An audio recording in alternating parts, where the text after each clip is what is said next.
Sosok dan peran Bambang Gatot Aryono dalam kasus korupsi timah. Ia merupakan tersangka ke-22 perkara korupsi tata niaga timah yang merugikan negara 300 triliun rupiah. Padahal karir Bambang Gatot Aryono moncer di energi dan sumber daya mineral. Nama Bambang memiliki peran secara melawan hukum telah mengubah rencana kerja dan anggaran biaya tahun 2019.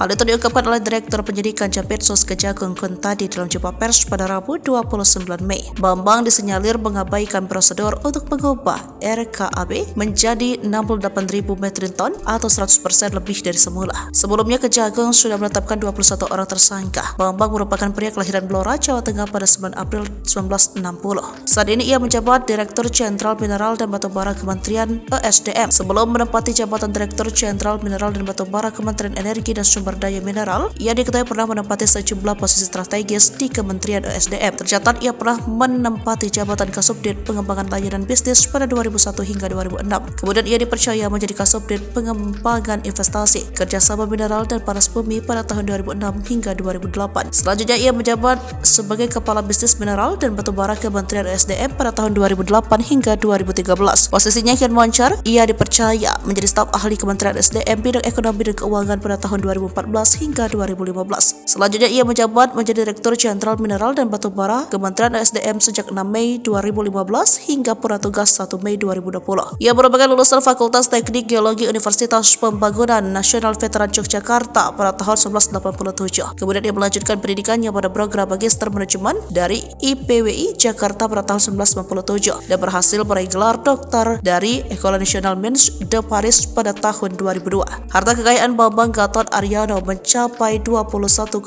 miliar rupiah. Harta kekayaan ini terdiri dari tanah dan bangunan senilai 1,7 miliar rupiah yang tersebar di Sumedang, Bekasi hingga Jakarta Selatan. Ia mempunyai alat transportasi dan mesin senilai 272 juta. Bambang mempunyai harta bergerak lainnya 64,6 juta. Kas dan setara kas 18,5 miliar, harta lainnya 644 juta dan tidak mempunyai utang. Sehingga total harta kekayaan Bambang mencapai 21,2 miliar rupiah.